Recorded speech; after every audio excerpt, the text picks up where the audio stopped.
So இன்னைக்கு electronic trigger என்ன manual trigger என்ன இது ரெண்டுக்கு வித்தியாசம் என்ன புரிஞ்சுக்கிறதுக்கு முன்னாடி எங்களுக்கு ட்ரிகர்னா என்ன அந்த ட்ரிகரில் என்னென்ன காம்போனன்ட்ஸ் இருக்குது அது புரிஞ்சுக்கிறது ரொம்ப இம்பார்ட்டண்ட். ஸோ நான் பாட்டினி கன் யூஸ் பண்ணி உங்களுக்கு ட்ரிகரில் என்னென்ன காம்போனன்ட்ஸ் இருக்கோ அப்படி எக்ஸ்பிளைன் பண்ணுறேன்.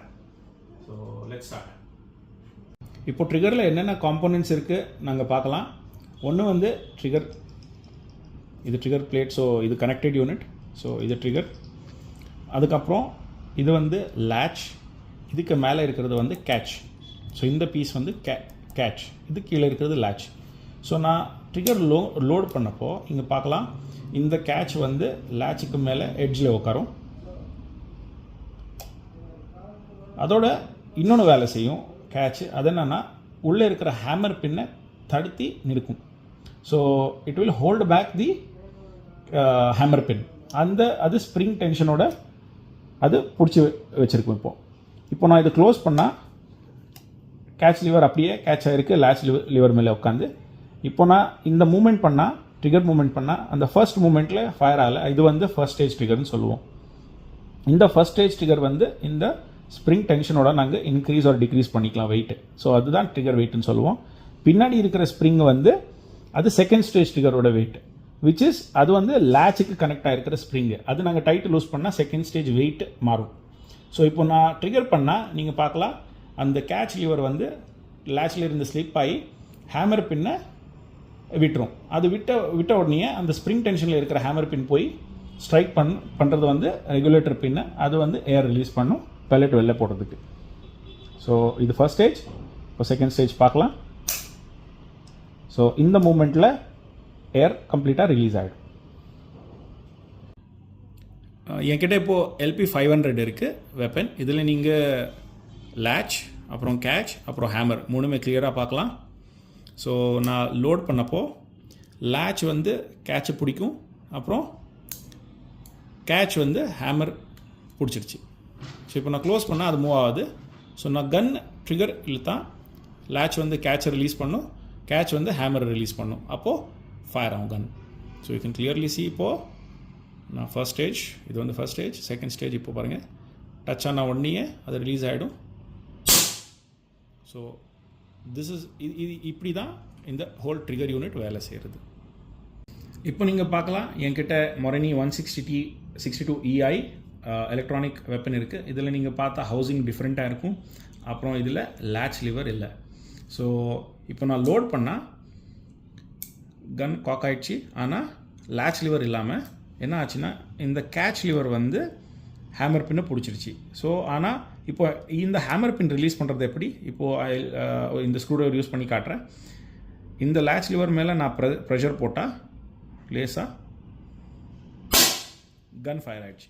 ஸோ இதில் என்ன ஆச்சுன்னா அந்த கேட்ச் லிவரை டிஸ்எங்கேஜ் பண்ணுறது மட்டும்தான் எங்களுக்கு தேவை இருக்கும். அந்த வேலை வந்து இந்த எலக்ட்ரோ மேக்னெட்டிக் யூனிட் செய்யும். ஸோ இந்த பின்னை நீங்கள் பார்த்தீங்கன்னா அந்த பின் அங்கே உட்காரும் அண்ட் அந்த பின் மேலே வந்து அது இடிக்கும். அதை எப்படி ஃபங்க்ஷன் செய்கிறதுனா, இந்த போர்டு அப்புறம் பேட்டரி இருக்கிற யூனிட் இங்கே மாட்டி நான் ஆன் பண்ணிவிட்டு அப்புறம் நாங்கள் ட்ரிகரை புல் பண்ணால் ஃபர்ஸ்ட் ஸ்டேஜ் செகண்ட் ஸ்டேஜ் பார்த்தீங்கன்னா அந்த பின் வந்து மேலே வந்தது. அந்த ஹிட் வந்து புஷ் பண்ணும் கேட்ச் லிவரை. ஸோ அது நீங்கள் இந்த ஆக்ஷனில் பார்க்கலாம். ஸோ அந்த ஹிட் கேட்ச் லிவரை டிஸ்எங்கேஜ் பண்ணி ஷார்ட் ஃபயர் ஆகிடும். ஸோ இதுதான் இப்படி தான் எலக்ட்ரானிக் ட்ரிகர் வேலை செய்கிறது.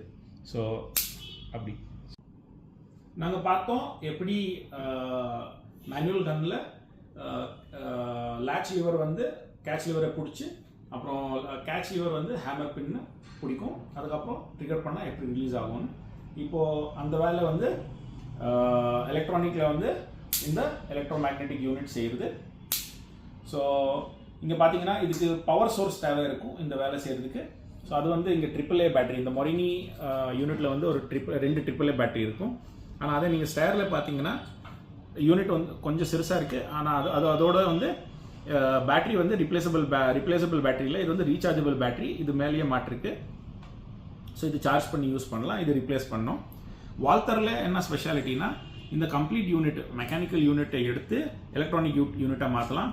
இது வந்து பேட்டரி ஃபார் எலக்ட்ரானிக் வால்தர். அது வந்து இதுக்குள்ளே இப்படி உட்காந்து இதுக்கு மேலே ட்ரிகர் யூனிட் உட்காரும். எலக்ட்ரோமேக்னெட்டிக் யூனிட் ரொம்ப சின்னதாக இருக்கும் and works very effectively. So இது வந்து வால்தரோட speciality, very small electromagnetic unit. Second வந்து காம்பேக்டாக இருக்கிறது ஸ்டேர். தேர்ட் வந்து லார்ஜஸ்ட் வந்து மொரினி. நாங்கள் பார்த்தோம் எப்படி மேனுவல் ட்ரிகர் அப்புறம் எப்படி எலக்ட்ரானிக் ட்ரிகர் வேலை செய்யணும்னு. இதில் நாங்கள் மேஜராக பார்த்தது என்னென்னா, மேனுவல் ட்ரிகரில் லேட்ச் அப்புறம் கேட்சோட ஓவர்லாப்பிங் இருக்கும். அந்த ஓவர்லாப்பிங் வெரி மைன்யூட்டாக வச்சுருப்போம். அது கிறிஸ்ப் ட்ரிகர் அச்சீவ் பண்ணுறதுக்கு. அது கம்மி ஆயிடுச்சுன்னா லோட் ஆகாது, அது ஜாஸ்தி ஆயிடுச்சுன்னா ட்ராக் வரும். ஸோ அந்த செட்டிங் பண்ணுற தேவை இருக்கும். அது உங்கள் கோச் டெஃபினட்டாக பண்ணுவாங்க, காண்டாக்ட் பண்ணுங்கள். அதுக்கப்புறம் நீங்கள் தயவுசெய்து ட்ரிகரில் ஜாஸ்தி ரொம்ப you should not medal with it. So நீங்கள் அது ஜாஸ்தி நீங்கள் சேஞ்ச் பண்ணிங்கன்னா கன் செட்டிங்ஸ் ரொம்ப மாறிடும். அது ரொம்ப கஷ்டமாயிடும் உங்களுக்கு ரீசெட் பண்ணுறது. So please don't play with trigger settings a lot. அதுக்கப்புறம் நாங்கள் பார்த்தோம் எப்படி எலக்ட்ரானிக் ட்ரிகரில் கொஞ்சம் கன்சிஸ்டன்சி இருக்கும். ஏன்னா அந்த ஒரு ப்ரெஷருக்கு அப்புறம் அந்த கன் கண்டிப்பாக ஃபயர் பண்ணும். மேனுவல் ட்ரிகரில் வந்து அது கொஞ்சம் டிஃப்ரெண்ட்டாக இருக்கும். ஸோ எது நல்ல வெப்பன், எலக்ட்ரானிக்கா மேனுவலாக? எலக்ட்ரானிக்கில் டெஃபினெட்லி கன்சிஸ்டன்சி இருக்குது. அப்புறம் கரெக்டாக அட்ஜஸ்ட் பண்ண மேனுவல் வெப்பனும் ரொம்ப நல்லா ஷூட் பண்ணும். ஸோ நீங்கள் பார்த்தீங்கன்னா நேஷ்னல்ஸில் வந்து 589 அடிச்சிருக்கு. மேனுவல் கன் யூஸ் பண்ணி 589 அடிச்சிருக்காங்க. அது ரெக்கார்ட் இருக்குது. ஸோ மேனுவல் கன் பற்றி ஆக்யூரசி இல்லைனா ட்ரிகர் எக்ஸிக்யூஷன் பற்றி நான் வேறு ஒன்றும் சொல்ல தேவையில்லை. ஸோ ரெண்டுமே சூப்பராக வேலை செய்யும். ஸோ உங்களுக்கு பட்ஜெட் பொறுத்து நீங்கள் டிசைட் பண்ணலாம். ஒன்று வந்து எலக்ட்ரானிக் வாங்கணுமா, மேனுவல் வாங்கணுமா, அப்புறம் கன்சிஸ்டன்சி. ஸோ இந்த ரெண்டு நீங்கள் பொறுத்து டிசைட் பண்ணலாம் நீங்கள் எந்த பிஸ்டல் வாங்கணுன்னு. ரெண்டு கன்னுமே அப்சல்யூட்லி ஃபேண்டாஸ்டிக்காக வேலை செய்யும்.